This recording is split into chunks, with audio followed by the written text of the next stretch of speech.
या देवी सर्वभूतेषु मातृरूपेण संस्थिता नमस्तस्यै नमस्तस्यै नमस्तस्यै नमो नमः। ओम दुम दुर्गाय नमः।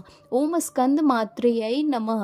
नवरात्रि के पंचमी तिथि को माँ दुर्गा की पांचवें स्वरूप माँ स्कंद माता की पूजा अर्चना की जाती है। इसके साथ ही माता लक्ष्मी की विशेष पूजा के लिए नवरात्रि की पंचमी तिथि आती है, वह महत्वपूर्ण होती है। इस दिन माता लक्ष्मी की पूजा करते हैं तो माँ स्थिर लक्ष्मी का वास हमारे घर में होता है। दोस्तों, माँ दुर्गा के पंचम स्वरूप माँ स्कंद माता की पूजा अर्चना करने से संतान प्राप्ति में आ रही बाधाएं दूर होती है और संतान को हर संकट से सुरक्षा होती है।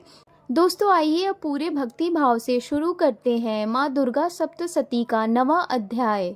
निशुंभ वध। मैं अर्धनारीश्वर के श्री विग्रह की निरंतर शरण लेता हूँ। उसका वर्ण बंदूक पुष्प और सुवर्ण के समान रक्त पीता मिश्रित है। वह अपनी भुजाओं में सुंदर अक्षमाला, पाश, अंकुश और वरद मुद्रा धारण करता है। अर्धचंद्र उसका आभूषण है तथा वह तीनों नेत्रों से सुशोभित है। राजा ने कहा, भगवान, आपने रक्त बीज के वध से संबंध रखने वाली देवी चरित्र का यह अद्भुत महात्म्य मुझे बतलाया। अब रक्त बीज के मारे जाने पर अत्यंत क्रोध में भरे हुए शुंभ और निशुंभ ने जो कर्म किया है उसे मैं सुनना चाहता हूँ। ऋषि कहते हैं, राजन, युद्ध में रक्त बीज तथा अन्य दैत्यों के मारे जाने पर शुंभ और निशुंभ के क्रोध की सीमा न रही। अपनी विशाल सेना इस प्रकार मारी जाती देख निशुंभ अमर्ष में भरकर देवी की ओर दौड़ा। उसके साथ असुरों की प्रधान सेना थी। उसके आगे पीछे तथा पार्श्व भाग में बड़े बड़े असुर थे जो क्रोध से ओठ चबाते हुए देवी को मार डालने के लिए आए। महापराक्रमी शुंभ भी अपनी सेना के साथ मातृगणों से युद्ध करके क्रोधवश चंडिका को मारने के लिए आ पहुंचा। तब देवी के साथ शुंभ और निशुंभ का घोर संग्राम छिड़ गया। वो दोनों दैत्य मेघों की भांति बाणों की भयंकर वृष्टि कर रहे थे। उन दोनों के चलाए हुए बाणों को चंडिका ने अपने बाणों के समूह से तुरंत काट डाला और शस्त्र समूहों की वर्षा करके उन दोनों दैत्यपतियों के अंग में भी चोट पहुंचाई। निशुंभ ने तीखी तलवार और चमकती हुई ढाल लेकर देवी के श्रेष्ठ वाहन सिंह के मस्तक पर प्रहार किया। अपने वाहन को चोट पहुंचाने पर देवी ने छुरप्र नामक बाण से निशुंभ की श्रेष्ठ तलवार तुरंत ही काट डाली और उसकी ढाल को भी, जिसमें 8 चांद जुड़े थे, खंड खंड कर दिया। ढाल और तलवार के काट जाने पर उस असुर ने शक्ति चलाई, किंतु सामने आने पर देवी ने चक्र से उसके भी 2 टुकड़े कर दिए। अब तो निशुंभ क्रोध से जल उठा और उस दानव ने देवी को मारने के लिए शूल उठाया, किंतु देवी ने समीप आने पर उसे भी मुक्के से मारकर चूर्ण कर दिया। तब उसने गदा घुमाकर चंडी के ऊपर चलाई, परंतु वह भी देवी के त्रिशूल से कटकर भस्म हो गई। तदनंतर दैत्यराज निशुंभ को फरसा हाथ में देकर आते देख देवी ने बाण समूहों से घायल कर धरती पर सुला दिया। उस भयंकर पराक्रमी भाई निशुंभ के धराशायी हो जाने पर शुंभ को बड़ा क्रोध हुआ और अंबिका का वध करने के लिए वह आगे बढ़ा। रथ पर बैठे बैठे ही उत्तम आयुधों से सुशोभित अपनी बड़ी बड़ी 8 अनुपम भुजाओं से समूचे आकाश को ढककर वह अद्भुत शोभा पाने लगा। उसे आते देख देवी ने शंख बजाया और धनुष भी अत्यंत दुस्सह शब्द किया। साथ ही अपने घंटे के शब्द से जो समस्त दैत्य सैनिकों का तेज नष्ट करने वाला था, संपूर्ण दिशाओं को व्याप्त कर दिया। तदनंतर सिंह ने अपने दहाड़ से, जिसे सुनकर बड़े बड़े गजराजों का महान मत दूर हो जाता है, आकाश, पृथ्वी और 10 दिशाओं को गुंजा दिया।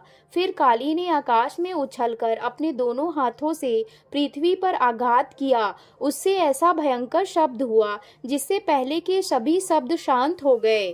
तत्पश्चात शिवदूती ने दैत्यों के लिए अमंगलजनक अट्टहास किया। इन शब्दों को सुनकर समस्त असुर थर्रा उठे, किंतु शुंभ को बड़ा क्रोध हुआ। उस समय देवी ने जब शुंभ को लक्ष्य करके कहा, ओ दुरात्मन, खड़ा रह, खड़ा रह।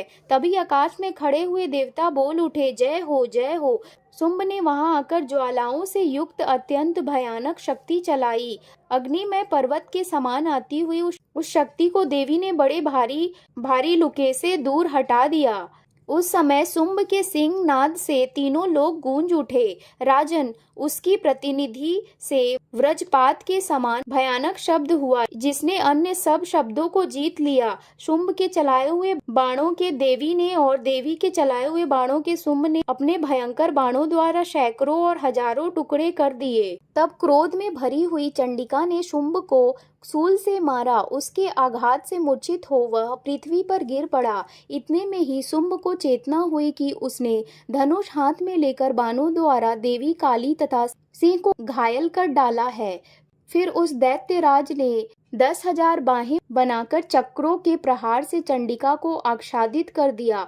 तब दुर्गम पीड़ा का नाश करने वाली भगवती दुर्गा ने कुपित होकर अपने बाणों से उन चक्रों तथा बाणों को काट गिराया। यह देख कि शुंभ दैत्य सेना के साथ चंडिका का वध करने के लिए हाथ में गदा ले बड़े वेग से दौड़ा। उसके आते ही चंडी ने तीखी धार वाली तलवार से उसकी गदा को शीघ्र ही काट डाला। तब उसने शूल हाथ में ले लिया। देवताओं को पीड़ा देने वाले निशुंभ को शूल हाथ में लिए आते देख चंडिका ने वेग से चलाए हुए अपने शूल से उसकी छाती छेद डाली। शूल से विदीर्ण हो जाने पर उसकी छाती से एक दूसरा महाबली एवं पराक्रमी पुरुष खड़ी रह कहता हुआ निकला। उस निकलते हुए पुरुष की बात सुनकर देवी ठठाकर हंस पड़ी और खड्ग से उन्होंने उसका मस्तक काट डाला। फिर तो वह पृथ्वी पर गिर पड़ा। तदनंतर सिंह अपनी दाढ़ों से असुरों की गर्दन कुचलकर खाने लगा। यह बड़ा भयंकर दृश्य था। उधर काली तथा शिवदूती ने भी अन्याय दैत्यों का भक्षण आरंभ किया। कौमारी की शक्ति से विदीर्ण होकर कितने ही महादैत्य नष्ट हो गए। ब्राह्मणी के मंत्रपूत जल से निस्तेज होकर कितने ही भाग खड़े हुए। कितने ही दैत्य माहेश्वरी के त्रिशूल से छिन्न भिन्न हो धराशायी हो गए। वाराही के थुथुन के आघात से कितनों का पृथ्वी पर कचूमर निकल गया। वैष्णवी ने भी अपने चक्र से दानवों के टुकड़े टुकड़े कर डाले। इंद्री के हाथ से छूटे हुए वज्र से भी कितने ही प्राणों से हाथ धो बैठे। कुछ असुर नष्ट हो गए, कुछ उस महायुद्ध से भाग गए तथा कितने ही काली शिव दूती तथा सिंह के ग्रास बन गए। इस प्रकार श्री मार्कंडे पुराण में सावर्णिक मनवंतर की कथा के अंतर्गत देवी महात्म्य में निशुंभ वध नामक 9वां अध्याय पूरा हुआ। 10वां अध्याय शुंभ वध। मैं मस्तक पर अर्ध चंद्र धारण करने वाली शिव शक्ति स्वरूपा भगवती कामेश्वरी का हृदय में चिंतन करता हूँ। वे तपाए हुए स्वर्ण के समान सुंदर है। सूर्य, चंद्रमा और अग्नि, ये ही तीन उनके नेत्र हैं तथा वे अपने मनोहर हाथों में धनुष, बाण, अंकुश, पाश और शूल धारण किए हुए हैं। ऋषि कहते हैं, राजन, अपने प्राणों के समान प्यारे भाई निशुंभ को मारा गया देख तथा सारी सेना का संहार होता जान शुंभ ने कुपित होकर कहा, दुष्ट दुर्गे, तू बल के अभिमान में आकर झूठ मूठ का घमंड न दिखा। तू बड़ी मानिनी बनी हुई है, किंतु दूसरी स्त्रियों के बल का सहारा लेकर लड़ती है। देवी बोली, ओ दुष्ट, मैं अकेली ही हूँ। इस संसार में मेरे सिवा दूसरी कौन है? देख, ये मेरी ही विभूतियां हैं, अतः मुझ में ही प्रवेश कर रही हैं। तदनंतर ब्राह्मणी आदि समस्त देवियां अंबिका देवी के शरीर में लीन हो गई। उस समय केवल अंबिका देवी ही रह गई। देवी बोली, मैं अपनी ऐश्वर्य शक्ति से अनेक रूप में यहाँ उपस्थित हुई थी। उन सब रूपों को मैंने समेट लिया। अब अकेली ही युद्ध में खड़ी हूँ। तुम भी स्थिर हो जाओ। ऋषि कहते हैं, तदनंतर देवी और शुंभ दोनों में सब देवताओं तथा दानवों के देखते देखते भयंकर युद्ध छिड़ गया। बाणों की वर्षा तथा तीखे शास्त्रों एवं दारुण अस्त्रों के प्रहार के कारण उन दोनों का युद्ध सब लोगों के लिए बड़ा भयानक प्रतीत हुआ। उस समय अंबिका देवी ने जो सैकड़ों दिव्य अस्त्र छोड़े थे, उन्हें दैत्यराज शुंभ ने उनके निवारक अस्त्रों द्वारा काट डाला। इसी प्रकार शुंभ ने भी जो दिव्य अस्त्र चलाए, उन्हीं परमेश्वरी ने भयंकर हुंकार शब्द के उच्चारण आदि द्वारा खिलवाड़ में ही नष्ट कर डाला। तब उस असुर ने सैकड़ों बाणों से देवी को आच्छादित कर दिया। यह देख क्रोध में भरी हुई उन देवी ने भी बाण मारकर उसका धनुष काट डाला। धनुष कट जाने पर फिर दैत्यराज ने शक्ति हाथ में ली, किंतु देवी ने चक्र से उसके हाथ की शक्ति को भी काट गिराया। तत्पश्चात दैत्यों के स्वामी शुंभ ने 100 चांद वाली चमकती हुई ढाल और तलवार हाथ में ली। उस समय देवी पर धावा किया। उसके आते ही चंडिका ने अपने धनुष से छोड़े हुए तीखे बाणों द्वारा उसके सूर्य किरणों के समान उज्जवल ढाल और तलवार को तुरंत काट दिया। फिर उस दैत्य के घोड़े और सारथी मारे गए। धनुष तो पहले ही कट चुका था, अब उसने अंबिका को मारने के लिए उद्धत भयंकर मुदगर हाथ में लिया। उसे आते देख देवी ने अपने तीक्ष्ण बाणों से उसका मुदगर भी काट डाला। तिस पर भी वह असुर मुक्का तानकर बड़े वेग से देवी की ओर झपटा। उस दैत्य राज ने देवी की छाती में मुक्का मारा। तब उन देवी ने भी उसकी छाती में एक चाटा जड़ दिया। देवी का थप्पड़ खाकर दैत्यराज शुंभ पृथ्वी पर गिर पड़ा, किंतु पुनः सहसा पूर्ववत उठकर खड़ा हो गया। फिर वह उछला और देवी को ऊपर ले जाकर आकाश में खड़ा हो गया। तब चंडिका आकाश में भी बिना किसी आधार के ही शुंभ के साथ युद्ध करने लगी। उस समय दैत्य और चंडिका आकाश में एक दूसरे से लड़ने लगे। उनका वह युद्ध पहले सिद्ध और मुनियों को विस्मय में डालने वाला हुआ। फिर अंबिका ने शुंभ के साथ बहुत देर तक युद्ध करने के पश्चात उसे उठाकर घुमाया और पृथ्वी पर पटक दिया। पटके जाने पर पृथ्वी पर आने के बाद वह दुष्ट आत्मा दैत्य पुनः चंडिका का वध करने के लिए उनकी ओर बड़े वेग से दौड़ा। तब समस्त दैत्यों के राजा शुंभ को अपनी ओर आते देख देवी ने त्रिशूल से उसकी छाती छेद कर उसे पृथ्वी पर गिरा दिया।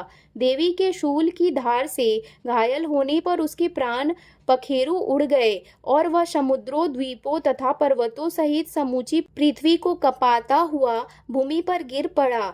तदनंतर उस दुरात्मा के मारे जाने पर संपूर्ण जगत प्रसन्न एवं पूर्ण स्वस्थ हो गया तथा आकाश स्वच्छ दिखाई देने लगा। पहले जो उत्पात सूचक मेघ और उल्कपात होते थे वे सब शांत हो गए तथा उस दैत्य के मारे जाने पर नदियां भी ठीक मार्ग से बहने लगी। उस समय शुंभ की मृत्यु के बाद संपूर्ण देवताओं का हृदय हर्ष से भर गया और गंधर्व गण मधुर गीत गाने लगे। दूसरे गंधर्व बाजे बजाने लगे और अप्सराएं नाचने लगी। पवित्र वायु बहने लगी। सूर्य की प्रभा उत्तम हो गई। अग्निशाला की बुझी हुई आग अपने आप प्रज्वलित हो उठी तथा संपूर्ण दिशाओं के भयंकर शब्द शांत हो गए। इस प्रकार श्री मार्कंडे पुराण में सावर्णिक मनवंतर की कथा के अंतर्गत देवी महात्म्य में शुंभवध नामक 10वां अध्याय पूरा हुआ। क्षमा प्रार्थना। परमेश्वरी, मेरे द्वारा रात दिन सहस्त्रों अपराध होते रहते हैं। यह मेरा दास है, यूं समझकर मेरी उन अपराधों को तुम कृपा पूर्वक क्षमा करो। परमेश्वरी, मैं आवाहन नहीं जानता, विसर्जन करना नहीं जानता तथा पूजा करने का ढंग भी नहीं जानता। क्षमा करो देवी सुरेश्वरी, मैंने जो मंत्रहीन, क्रियाहीन और भक्तिहीन पूजन किया है वह सब आपकी कृपा से पूर्ण हो। सैकड़ों अपराध करके जो भी तुम्हारी शरण में जा जगदम्बा कहकर पुकारता है उसे वह गति प्राप्त होती है जो ब्रह्मादि देवताओं के लिए भी सुलभ नहीं है। जगदम्बिके, मैं अपराधी हूँ किंतु तुम्हारी शरण में आया हूँ। इस समय दया का पात्र हूँ, तुम जैसा चाहो वैसा करो। देवी परमेश्वरी, अज्ञान से, भूल से अथवा बुद्धि भ्रांत होने के कारण मैंने जो न्यूनता या अधिकता कर दी हो वह सब क्षमा करो और प्रसन्न हो।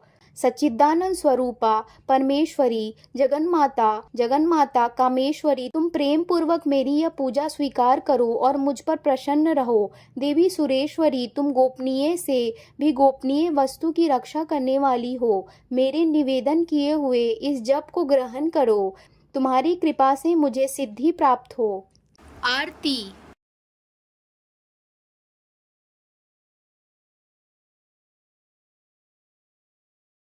दोस्तों, अगर मेरी यह वीडियो आपको अच्छी लगी हो तो कृपया मेरे चैनल लाइफ एंड फैक्ट को लाइक, शेयर एंड सब्सक्राइब जरूर करें और कमेंट में जय माता दी जरूर लिखें। धन्यवाद।